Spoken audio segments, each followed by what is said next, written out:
Halo pemirsa Metro TV Lampung, selama 30 menit ke depan saya Herdiani Oktavia akan menemani Anda untuk mengupas tajuk dan juga berita apa saja yang sedang publish dan hits di 4 platform media Lampung Post Group kali ini. Dan saat ini bersama saya sudah ada Abdul Ghafur, Kadif Pemberitaan Harian Umum Lampung Post. Namun sebelum kita lanjutkan untuk bedah tajuk kali ini, mari kita saksikan terlebih dahulu video editorial berikut ini.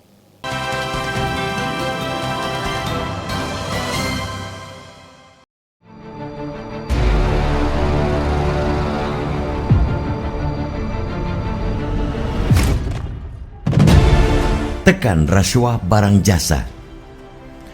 Era digital menawarkan kemudahan dalam berbagai aspek, termasuk sektor pemerintahan.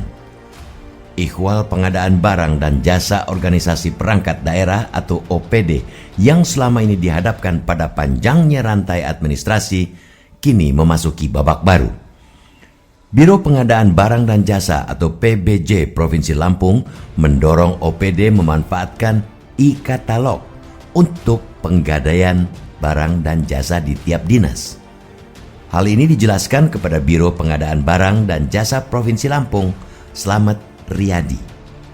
Dengan mempercepat belanja produk dalam negeri atau PDN dapat mendorong pemanfaatan e-katalog pada UMKM. Hingga pekan kedua Oktober, ada lebih dari 50 UMKM terdaftar di e-katalog. Dari total 50 UMKM tersebut, ada 17 etalase yang diisi dalam e-katalog, meski tidak seluruhnya akan dipilih OPD yang mengisi pengadaan barang jasa. Jenis etalase terdiri atas alat tulis kantor, bahan material, bahan pokok, benih, dan bibit tanaman.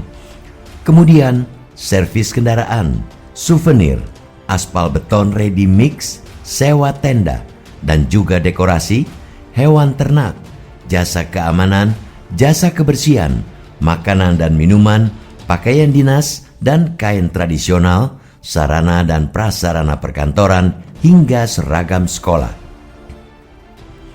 Badan Pengawas Keuangan dan Pembangunan atau BPKP Provinsi Lampung menyatakan peningkatan penggunaan produksi dalam negeri atau P3DN oleh UMKM mencapai 50.144 paket senilai 4,1 triliun rupiah. Hal itu patut diapresiasi. Nilai paket mencerminkan ketaatan Lampung dalam mendukung penggunaan produk dalam negeri. Aturan itu tersurat dalam Instruksi Presiden atau Inpres nomor 2 tahun 2022. Kementerian Lembaga dan Pemerintah Daerah atau Pemda diminta mengalokasikan dan merealisasikan paling sedikit 40% nilai anggaran belanja barang atau jasa untuk menggunakan produk UMK dan koperasi dari hasil produksi dalam negeri.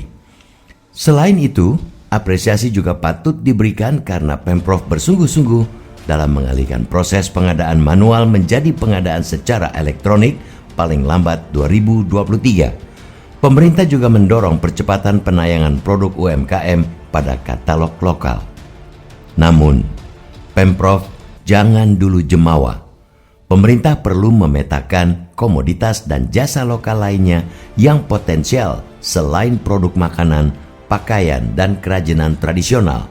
Dengan begitu, nilai belanja tingkat komponen dalam negeri atau TKDN menjadi lebih signifikan. Upaya-upaya itu digadang-gadang ampuh menghindari kecurangan anggaran seperti banyak kasus yang terjadi selama ini. Selain lebih praktis, e-katalog juga menyuguhkan sisi baik berupa transparansi dan akuntabilitas. Pengadaan secara elektronik menjadi bagian pembangunan SDM pemerintah.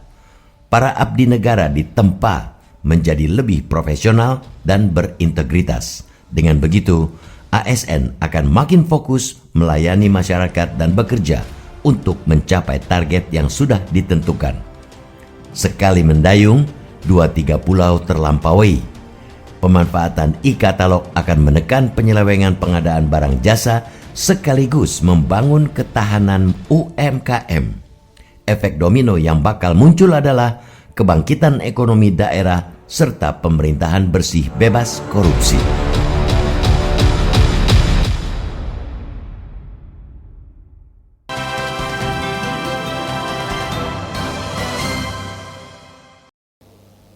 Oke Bang Ago, apa yang jadi sorotan dalam tajuk Lampung Pos kali ini? Iya, Lampung Pos kali ini title-nya adalah menekan rasuah barang dan jasa ya. Oke.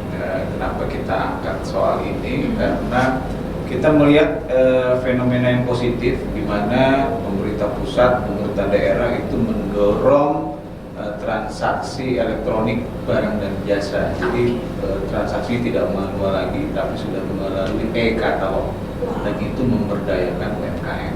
Luar biasa. Kita harapkan sistem seperti ini itu bisa menekan praktik rasuah atau korupsi ya di lingkungan pemerintahan. Wah, ini tentunya juga kita ikut dalam perkembangan teknologi digital, yang mana pastinya ada memiliki potensi-potensi positif seperti tadi yang Bang Ago sampaikan. Kalau boleh diceritakan Bang, apa hal-hal benefit yang bisa kita dapatkan dengan pemanfaatan e-katalog ini? Ya, yang jelas kalau menurut KPK sendiri ya, dengan adanya pemanfaatan e-katalog ini, maka proses transaksi barang dan jasa di lingkungan pemerintahan itu menjadi jauh lebih transparan, kemudian menjadi jauh lebih terukur. Kenapa? Karena di dalam e-katalog itu harganya sudah tertera dengan jelas, gitu, terang benderang, ya kan? Tidak ada permainan markup di situ, tidak ada permainan double kwitansi di situ dan lain sebagainya. Kenapa? Karena proses transaksinya memang sudah terregistrasi secara online. Harganya ada, kemudian kalau oke dipilih, ya kan, duitnya ditransfer langsung selesai. Menarik ya Bang, karena bagaimanapun dengan adanya pemanfaatan teknologi tentunya akan memudahkan kerja kita dan tentunya itu tadi salah satunya lebih transparan dan juga accountable. Nanti kita akan lanjutkan lagi Bang Ago. Dan untuk Anda pemirsa Metro TV Lampung, tetaplah bersama kami dalam Bedah Tajuk Lampung Pos.